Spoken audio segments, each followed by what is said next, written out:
Son, we live in a world that has walls. Those walls have to be guarded by men with guns. Who's gonna do it? You? You? Lieutenant Weinberg? I have a greater responsibility than either of you could possibly fathom. You wait for Santiago and you curse the Marines. You have that luxury. You have the luxury of not knowing what I know, that Santiago's death, while tragic, probably saved lives, and my existence, while grotesque and incomprehensible to you, saves lives. You don't want to know the truth because deep down in the places you don't want to talk about at parties, you want me on that wall. You need me on that wall. We use words like honor, code, loyalty. We use these words as the backbone of a life spent defending something. You use them as a punchline. I have neither the time nor the inclination to explain myself to a man who rises and sleeps under the very blanket of freedom that I provide. I'd rather you just say thank you and went on your way. Otherwise, I suggest you pick up a weapon and stand to post. Either way, I don't give a damn what you think you're entitled to. How's that for a monologue? How's that for an opening, huh? Y'all, they are out here dropping bombs, girl, and they are not truth bombs. I'm not in favor of war. I don't like war. But I thought A Few Good Men was an interesting way to start this. And if you notice, the little setup is a bit different. Let me move this laptop is in the frame. It is gonna be what it is. Listen, it's giving news radio, isn't it? It's giving Alex Jones. It's giving the frogs are gay. They're turning the frogs gay. Oh God, could you imagine me, a political commentator? Yeah, right. Oh, God, I do love a good movie monologue. I do love a good unhinged little movie monologue. Well, welcome to the pod. I'm Dr. Nate. This is Dear Queer Millennial, and we're changing things up a little bit. We're trying to I don't know, play around with the how do you call it, the setup. And as you can see, we have a light shining that is reflecting off of my forehead. If you're watching this on YouTube, I apologize. And you avert your eyes. And thankfully, if you're just listening as a podcast, you're missing a glorious reflection off of my forehead because we don't have a makeup crew. When I told you in episode 1 this was low budget, you really thought I was joking. I was just making some crazy ass little unhinged millennial shitpost. But no, we are low budget. Okay, the most expensive thing on this desk is my laptop. And I need that or I will literally die. Okay, well, welcome to the pod. I'm so glad you made it here. I'm doing well.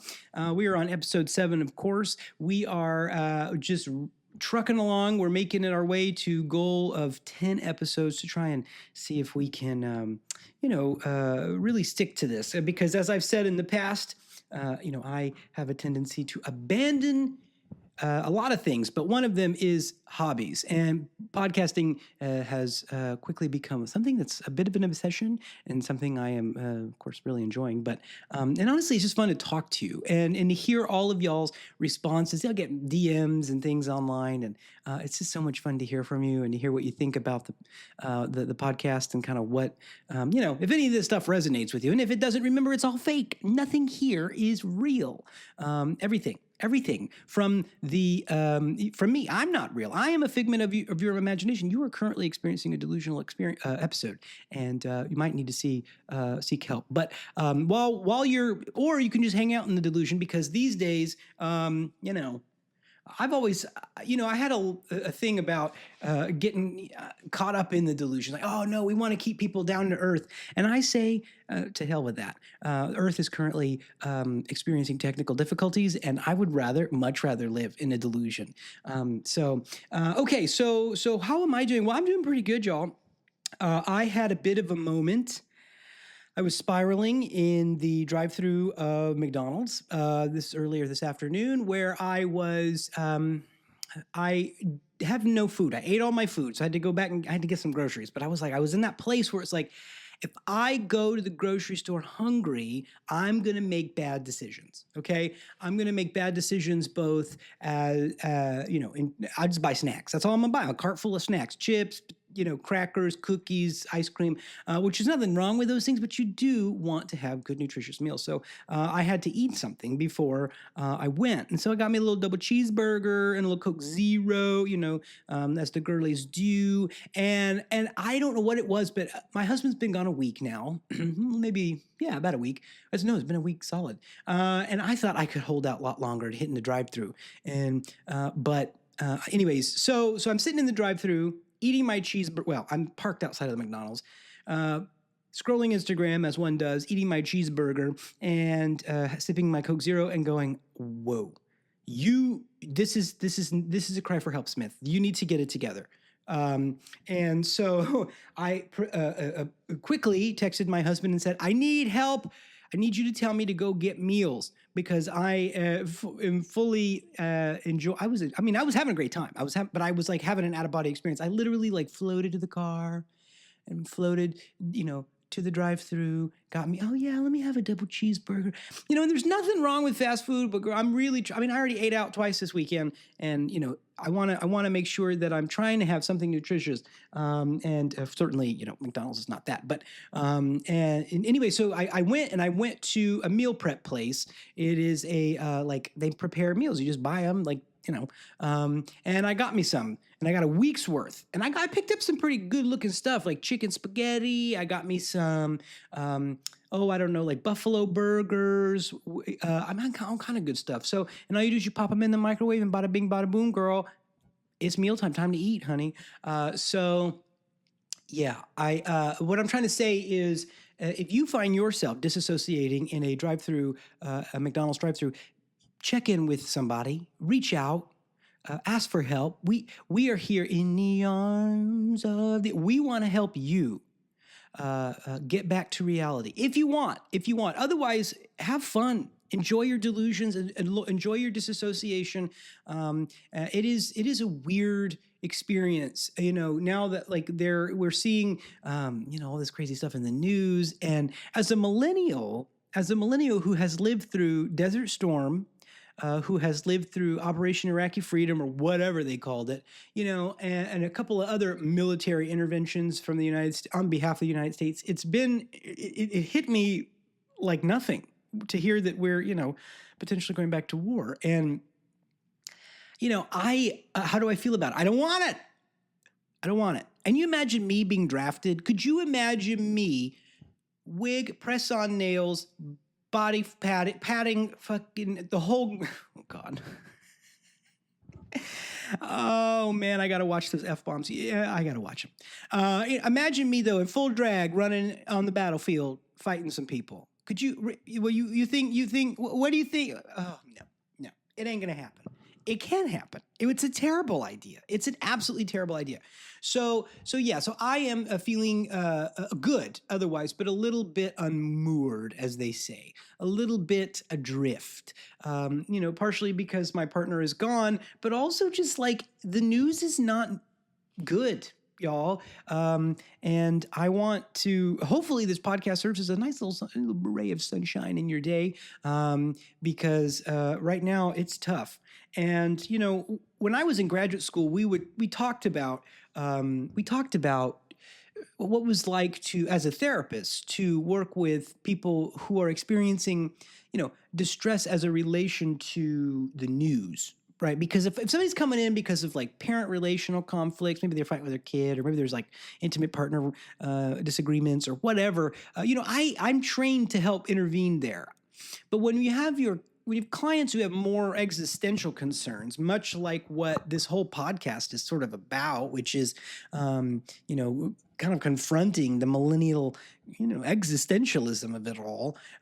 It's a trickier type of therapy to do, and it's not easy. It's not, when you're looking at the sort of humanity, right? And so all we can do is laugh. That's all we can do. At the end of the day, none of this is real. None of this. All of this is a fabrication. I never really understood what the nihilists said when they said, "Well, we're living in a simulation." I think Jim Carrey is really on about that these days. But I kind of starting to get it. That none of this is real. It's just all fake. This is a green screen. No, that's not true. This is actually a place, but like none of this is real. Everything is fake. Everything is made up and the points don't matter. Okay. And so if, so with that, we can play a little bit with that. I'm trying to play with it. I'm trying to, in this, as I enter the era of my 40s, I've still got, I'm only 38, so, take it easy. But as I'm nearing 40, I'm really trying to have a lot more fun with it. I'm trying not to take it as serious. I used to take life very seriously. Very seriously. And it did me nothing. It did me no good, but made me more anxious. And I'm still anxious even when I'm having fun with it. So at the very least, I can have a laugh. So hopefully this is something for you that you can laugh, you can enjoy yourself, you can sit back and just kind of, I don't want to say watch it burn, but if you bring marshmallows, Hershey's, and graham crackers and it's already burning, girl, just make s'mores. You know what I mean? So to do that.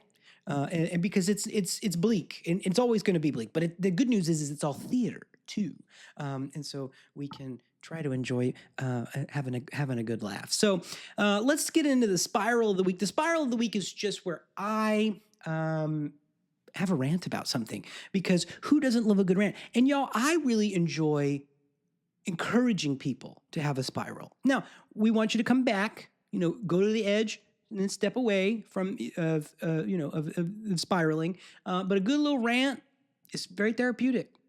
Okay, you heard it here first. So what do I want to spiral about this week? Listen, we've talked on the pod about Nate trying to keep his little gym goals, trying to keep his cute little fitness together, and it waxes and wanes with the moon, the tide and the moon. There are some days I go in there and I am ready to lay it down, girl. I'm ready to pump the iron, as they say. And then there are just days where I'm like, I'm literally the best part, or the most you're going to get out of me is the fact that I showed up. I walked from my car to the gym. I did something and then I left, right? And so I get it. And I know that there are people who have very intense kind of fitness goals. And I know there are people who really, they thrive on setting goals for themselves. And I applaud that. And I love that for you. And I think it's so good to have, to take your fitness really seriously. And especially as we get older, right? But can we talk about gym culture for a minute? And not anything, I know gym bro culture already is kind of a problem, but there's something very specific. It's, folks, I understand. I did some training with a little teacher, and kind of trying to learn a little of the ropes at the gym. So I get the importance of recording yourself.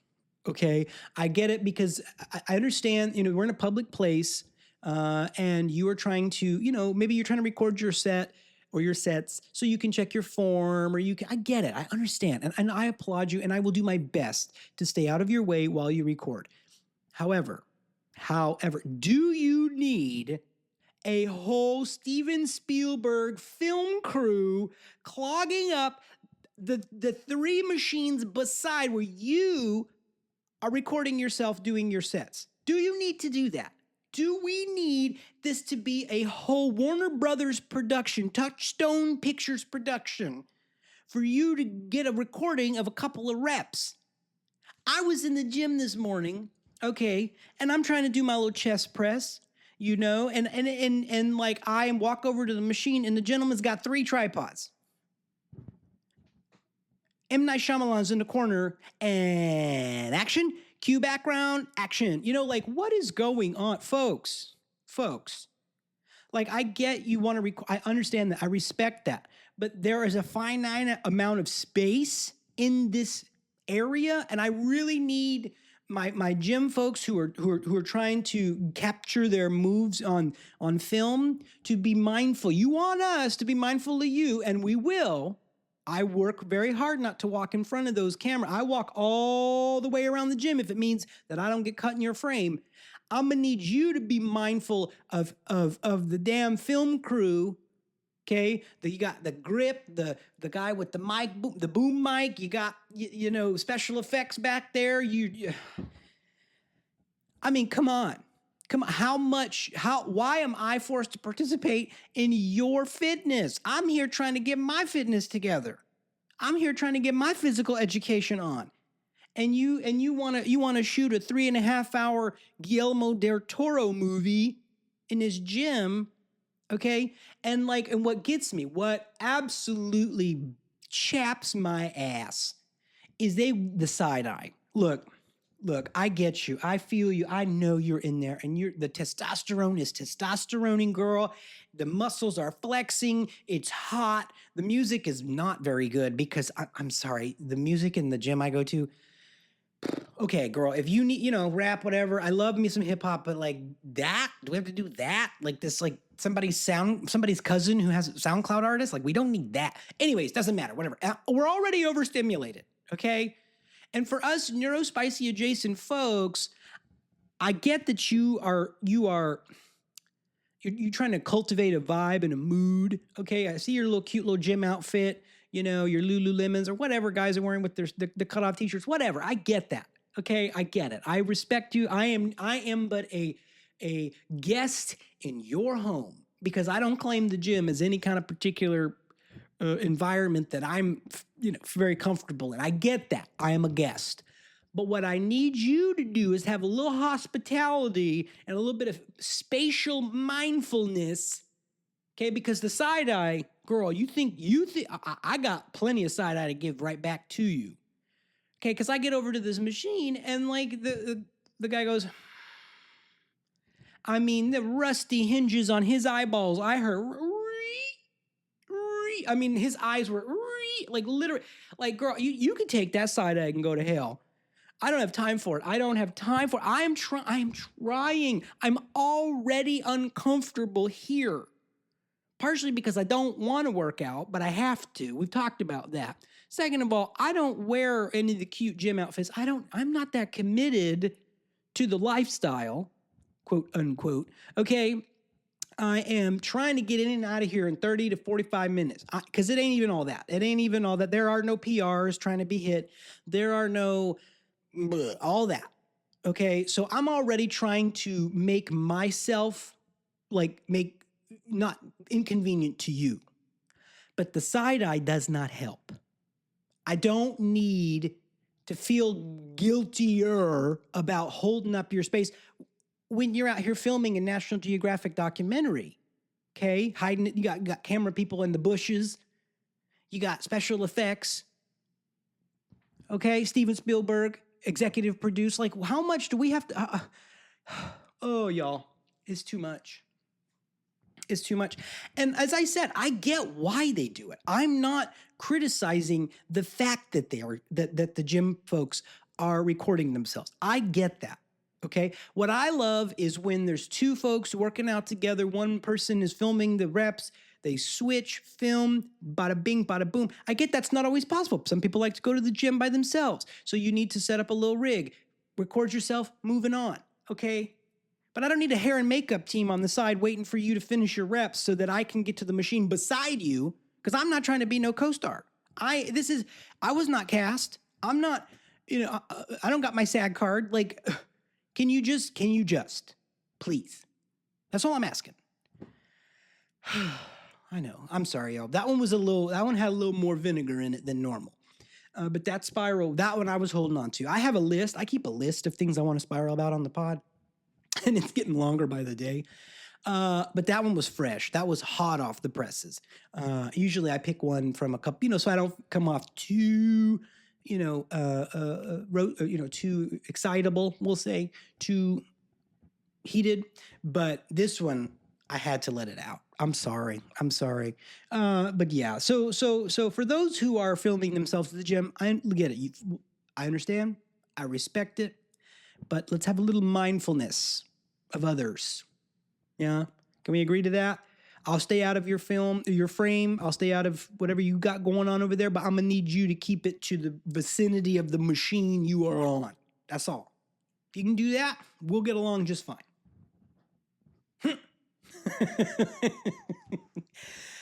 Ooh, y'all, it's these pods. It's so funny because the more I'm doing these podcasts, the more you're starting to see the real me. And as a matter of fact, I was just talking to a friend about that this morning. I was like, the older I'm getting, the less I'm worried about pretending to be someone I'm not. This is who I am. I am frustrated. I'm a little cranky. very anxious, and this is what it is. But the thing is I care about vulnerability. I have empathy. So, there's a good side and a dark side as well. Let's get into the letter. What do you say? Okay, so this, of course, as you remember, this is the segment, Dear Queer Millennial, where we read a letter from a fictional listener. Okay, these letters are not real. This advice is not real. We do not exist. We are simply figments of each other's imaginations. So do not follow this advice because it is not anything you should be listening to. Also, not to mention, I don't want to be liable for it. I don't want to be liable for if you take this advice and it doesn't work out. Okay. So anyway, we're going to hear from Lianne. Lianne says, Dear Queer Millennial, I caught myself the other day starting a sentence with, you know what's wrong with this generation? And I choked on my cold brew. I am the generation, but also I'm not anymore. It started when I saw a Gen Z kid at a coffee shop balancing a pink emotional support water bottle, a laptop covered in frog stickers, and an entire therapy session happening over FaceTime. I felt confused, judgy, envious. I'm not sure. I just know I crossed some invisible threshold where the chaos feels foreign and mine feels nostalgic. Their chaos feels foreign and mine feels nostalgic. I don't want to become that queer elder clutching my crystals and muttering about back in my day, we just had live journal and vibes. I want to stay curious. I want to believe in whatever wild, unhinged, beautiful thing that the Gen Z is building. But sometimes I just don't get it. So I guess my question is this. How do I stop spiraling into generational cynicism and start cultivating real hope for Gen Z? How do I cheer for them without secretly resenting their ability to say, I'm neurospicy with no shame or job loss? Help me be better. Help me root for the kids without turning into someone who thinks TikTok is the downfall of civilization. With love, Lianne from Portland, Oregon. Lianne, thank you so much for your letter. This is the quintessential aging millennial concern, right? We are old. We're getting old. And the back in my day thing is not, I don't think, is specific to, millennials. I think every generation before says the same thing about the one after. Okay. I remember what they said about millennials, what Gen Xers were saying about millennials. Oh, it's the give me generation. And, they don't know a day's hard work and they don't know what it's like to, the boomers. I walked uphill both ways in the snow with one boot and a sandal on and, whatever. You've heard it all before. And to me, it's an age thing. It is not a generational thing. I think we hit a place in our lives, and I catch myself doing it, and I purposefully challenge that because I will not be the crotchety old man who says, who's talking about the younger generation. Well, the problem with today's youth is, no, I know what the problem with today's youth is. It's the same problem I had when I was their age, and I have not forgotten. And I've told you this in the past, I've said, I love Gen Z. I adore them. Because there's many, many reasons why. I love young people. And I will always have hope for young people. I will always have hope for the youth of tomorrow. What is it Whitney Houston said? The children are our future. Love them and teach them and to learn the way, or how does it go? Right? And so they are all we got, baby. Okay. So let's not judge them too harshly. Okay. And this is I'm giving y'all intense serial killer eye contact on the camera here. What is this? Smizing? No, this is it's giving some Norman Bates look.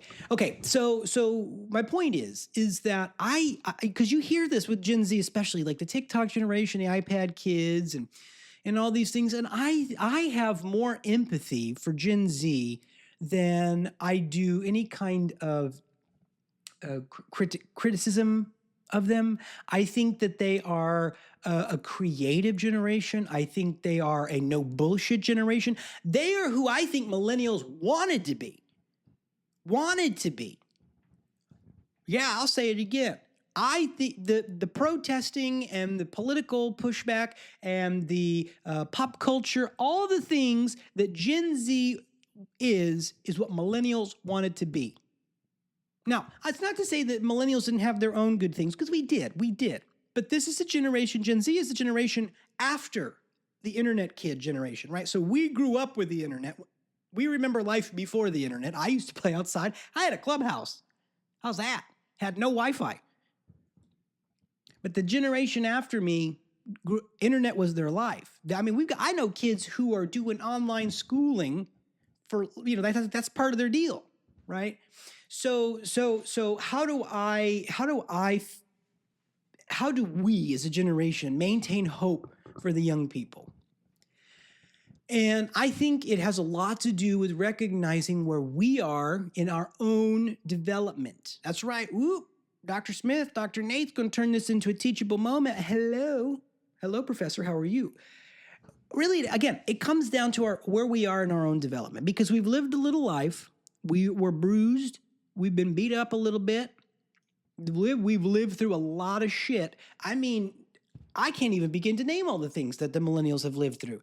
We have, COVID, Desert Storm, 9/11, dial-up internet, the year Y2K,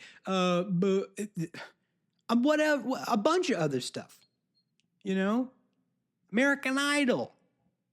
There's a lot of calamities in our time. So we've seen some stuff. And so now we look back, and it isn't to say Gen X, boomers saw similar things. The difference is they saw it through the New York Times or Walter Cronkite, and we had the internet at the age that we could understand what was going on. And that messes with you a little bit, I think. I think that messes with, and I think it's made us a little more bitter, a little more burned out, a little more exhausted than we should be by the age we are. Makes sense? Because I remember Gen Xers in their 30s. My parents had me, if I were 37, when my parents were 37, I was in 10th or 11th grade. So I remember how they were, and they had a lot more energy, hope, and excitement about the world than I do. They also didn't know half of what was going on. Right? There's only so much time, so many times you're going to sit through waiting for the dial-up internet to kick on Yahoo News. So we weren't as connected. We weren't as aware of the calamities of the time. So I really do think that, you get into this place where, as our age, millennials we have a particular exhaustion as a generation because of all the things we've endured and survived and seen and all that. The 2008 financial crisis. I mean, billionaires, seeing the amount of billionaires, like Warren Buffett was the only billionaire, and Bill Gates were the only billionaires I knew of as a child. I can name at least 10 billionaires as an adult, and I don't even care. It's just somehow I have amassed this knowledge because of our browsing of the internet, right? So the wealth disparity that is larger than it's ever been. And so, and yeah, I mean, it's crazy. So it makes sense when we look at the new generation, we're like, they're too soft, or we're too bitter. Ooh, that's a mic drop moment right there, right? Y'all thought this was fun and games. I even started as fun and games, but it is something to look at. Don't let the world harden you. We can't let the world harden us. We have to stay soft and compassionate. We have to. The world is aiming to keep us bitter and hopeless and all of the things, right? And I'm telling you, I can see it. It's so easy to want to give over to the feelings of nihilism and what does it matter? I'm very good at that. That fatalism, I'm very good at that. It is like a talent. I mean, if I were a stand-up comedian, that'd be my whole shtick. Just, And so instead, I think we got to find the joys. And I think that's one of the things I think Gen Z is doing is they're finding the joy despite the the conditions in which they're being brought up in. I think about the kids that graduated during COVID or that were, going to college, their first year graduations, things like that. I mean, that's crazy to me. When I graduated in 2005, God, prehistoric ages, man. Holy Moses. Even think about how long ago. I mean, I was an overhead projector kind of student. Like I remember the teacher solving the algebra problems on the overhead projector. That's shit. That's some old shit right there. That is old. I had do y'all remember the Scholastic book fairs? But not, so they would do the book fairs, but then they would also send these like pamphlets of different books and you could order them, right? I remember Goosebumps. Oh my God. I loved R.L. Stein. I still, to this day, well, now I'm reading Fear Street, but I love R.L. Stein. There was something about, like the analog. There was some analog stuff, and I know it's a little nostalgia and this and that, but there was something about that. But there was also a hope in those days that I think millennials have lost. And I don't think it's time. I don't think it's the years we've grown up in. It's always been shit, okay, for generations. It's always been shit. I mean, from the boomers, the greatest generation before them, and then the Gen Xers, and then us. I mean, it's always been tough. So I think, for us, it's like, geez, we gotta find our hope because it's age. And that's part of the reason why I even started this podcast, was to maintain that reflective stance on, am I letting the world make me bitter? Because it ain't hard, girl. I'm a bitter Betty, girl. You can call my nickname should be Lemon, because I am sour, honey. I can be sour, and I'm really trying hard not to give in to that as I age. Because first of all, look at people who sour. They don't age well. And I'm already fighting for my life. My hairline is like, it's giving will they, won't they. I have no problem with being bald, but my hairline needs to commit. Either we're bald or we're not. Like this in between shit, my anxiety can't handle it. So I can't take the bitterness, because that makes you age even worse.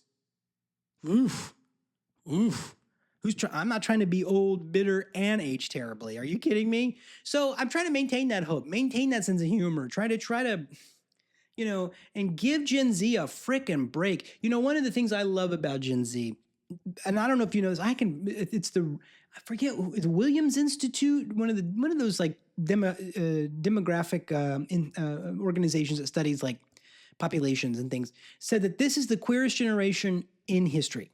10% of Gen Z is identifying as LGBTQIA. I mean,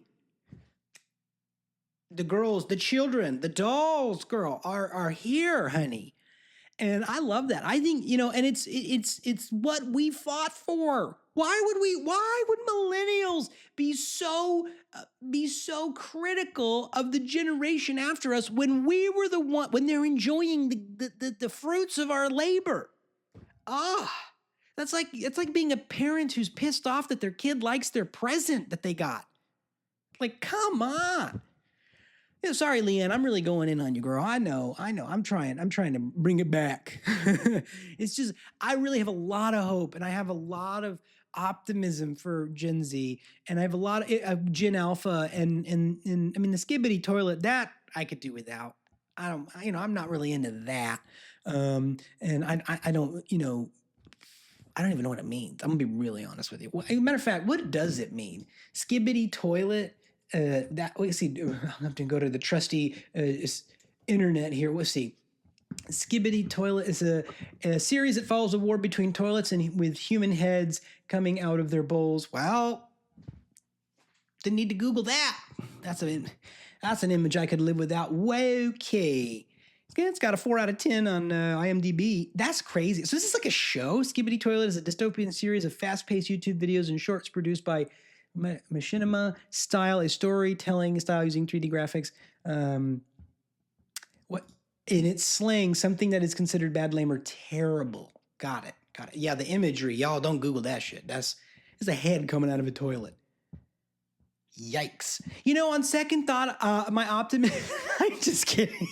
I still have optimism for the young people, but that shouldn't have Googled that. I should have let that remain a mystery. Some things are just not better left unknown. That said, Lianne, let's bring it back here. What do I say? For our queer young people, the people that are behind us in the generational line, have hope for them. Make space for them. because what you're doing is you're practicing the thing you need to be doing for yourself. We need to have hope for ourselves as millennials. We need to make space for ourselves, maintain compassion.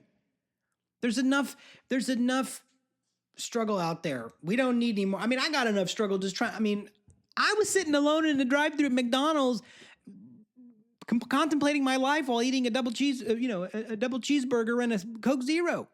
I don't need any more nihilism. I've got plenty. I don't need any more struggle, So girl, lighten up. Enjoy the generations. The young people are fabulous. There's so much fun. They're among the most accepting group of kids, young people out there. Yes, there's homophobia. Yes, there's transphobia still out there. I'm not saying those things don't exist, but as a generation, they're among the best folks we could have ever hoped for, and the innovation that's going to come with them having lived. Let me tell you something. My old ass is counting on Gen Z inventing some shit to keep me alive longer. Yes, I am. I have optimism for them because I'm going to need their ass when I'm 80. And I need some kind of special AI device to remember, what Skibbity Toilet is, So I have to maintain optimism. It's like with AI and stuff, like there's so much stuff. I am waiting. Let me tell you what I'm waiting for. And I hope Gen Z invents this. And we're super close. In Star Trek The Next Generation, I know you already clicked off the pod. I can already hear your eyeballs rolling. Stay with me. Star Trek The Next Generation, they had that universal translator, right? It was the way that they kind of made up for all of these different alien generations having different languages, and that while everybody spoke English, right? I mean, and obviously it's like a plot device, but it was a pretty cool concept. And I'm waiting for Gen Z to invent that shit, where I can put in a little headset and I can hear the Brazilians gossiping about me. You don't think I know, my little Brazilian friends, but I know, and so, or I want to hear what, what's going on the subway when I'm in another country. I want to hear. I'm nosy. I want to know, and I think Gen Z is going to they're going to cure. Think about all the incredible diseases they're going to cure. Think about the mastery they have over technology. I am still trying to update my iPad. It has stopped updating. I don't know what's going on. And it's not even that old. It's a year old, right? Like I am at the age now, I'm hitting the age where technology is starting to outpace me. And I'm pretty good. I've always been fairly adaptable to technology.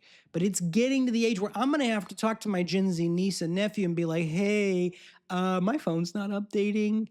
They're going to be the ones who, if somebody scammer calls me and is like, hey, I need, $1,000 in Amazon gift cards. Can you go down to the CVS and then send them to me? They're the ones who are going to be like, Uncle Nate, it's a scam. Like, I need them. I have to have that because I will fall for it. Hook, line. There's going to be some AI bot out there who's scamming people for their retirement money. And it's going to be me. I'm going to be the one that falls for it. You're going to see my ass on 2020. Well, I was a very convincing voice. And it's like 80-year-old retired professor gives away life savings to an AI bot. That's going to be me. And if I don't keep myself on the good side of Gen Z and Gen Alpha, the young people, they're the ones who are going to keep my shit together because I'm going to need them. I'm already feeling myself fall out of the technology. Like, it's just advancing so much faster than I can keep up with it. I made a green screen video on Instagram. Do you know it took me an hour just to Google how to actually do that shit on Instagram? Right? I mean, come on. It was a 30-second video, and I was like, surely there's a way to do this. Surely. I had ChatGPT open on one thing. I had Google. I had another screen with Google. I had my iPad. I was like, okay. It looked like a command center here. You would think I was hacking into the Pentagon with the amount of screens I had open trying to figure out how to make an Instagram video. I have to have young people. They're the ones who are going to save me. Oh, man, have I got it. Ooh. So, Lianne, dear queer millennial, find hope for them because they're a good group and we need them. We need them. So that's the segment for that. Let's get into the required reading, the segment where I talk about something I love, y'all. And I have a lot of things I love. I'll tell you, what's funny though is the list for the required reading that I keep is so much shorter than the list of spirals that I keep. Like the spiral of the week list is way longer. Oh man, you talk about that negativity bias. For those who don't know, the negativity bias, the research says, and I don't know that this is exact, I might be kind of fudging this a little bit, but humans are born with a negativity bias, meaning it's a survival instinct. It's the way that we don't allow ourselves to it's how we survive. Yeah, I mean, like the negativity bias is looking for things that are wrong. It's kind of our scanning our environment, right? And they did a research. I think this is a Gottman, who's a former professor at UCLA, I think, real big in like intimate partnership counseling and things. And he found the ratio that there's 5 positives to 1 negative. And if you look at the list of spirals to the list of required reading, the things I love versus the things that make me spiral, it's about a 5 to 1 ratio. And so just know, when we do the required reading, I end the pod on all required readings because I have struggled to find this one. And I'll tell you what it is this week. This week, it is guy movies. You know what I'm talking about. As a queer person, there are a lot of things. I am a survivor of masculinity. I've always have been. We've talked about this in the past. I like satirizing masculinity. I think that it is. It was a reason one of the things I was afraid of when I was coming out, worrying about being effeminate and all these things. And so now, to me, masculinity is one of the greatest punchlines in history. I think it's hilarious. It's these bros that are just like, yeah. And if that's you, if that's kind of if that's your vibe, I love that. Just don't be toxic. That's all. If you want to be Mr. Macho, love that for you. Just don't be toxic. But I struggled with my internalized homophobia. I really struggled. And so I am hyper aware of the things that I like that are queer versus the things that I like that are probably, I don't want to say misogynistic, well, but there might be some, but that are like overtly masculine, that are like performatively masculine, right? And I'm talking about guy movies. And the things that have absolutely no cinematic value, that you don't use the word film when you're describing these. They're talking about guy movies. I love guy movies. So the most recent one I watched was just yesterday. I hadn't seen the John Wick series. I'd seen the first one, and then somehow, I don't know, I just never got around to seeing 2, 3, and 4. So I had a friend of mine who I went and hung out with, who is a heterosexual male, and we were just like visiting, so we did a little movie marathon, and we watched John Wick 2 and 3. And I got to tell you, those movies are everything. They are tea, girl. Though, I mean, and and look, there are no spaces. This is not a safe space for cinematic snobs, literary snobs, gym snobs.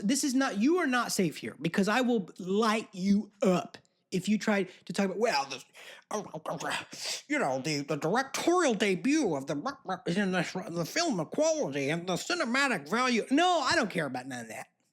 We do not honor snobbery here.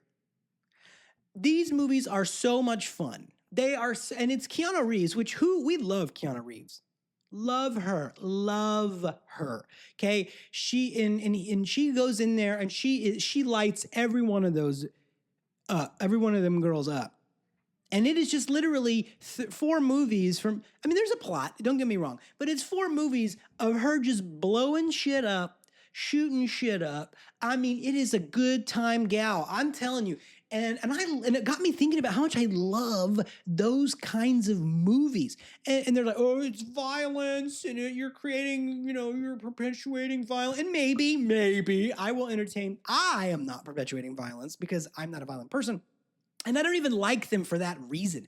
They're just fun, And like, one of the things that I do feel like millennials have done is we've forgotten how to have fun. We overanalyze everything, and it's a result of our anxiety. Something that when we can just put something on the TV, click off the analytical part of our brains, and just kind of Patrick Star, and enjoy it. I'm a fan of any of that stuff. And guy movies are like that for me. You talk 007 movie, like the James Bond movies, the John Wick, Star Wars is a little bit this way, but it's a little more nuanced than that. But anything that's just overtly dude bro movies, like action movies, like that's what a lot of the people the Marvel movies are a lot like that. It is just such a treat, to see. Now we could switch into intellectual mode and critique them for the, there's some misogyny in there. Is there homophobia? Potentially, yeah, maybe. There's a lot that could go wrong there with the toxicity piece, but I can't, can we just for a minute, can we just enjoy the fact that this guy was like pushing through the New York subway, like fighting ninjas? Like, can we just enjoy that? Can we just have that? Can I please just have that?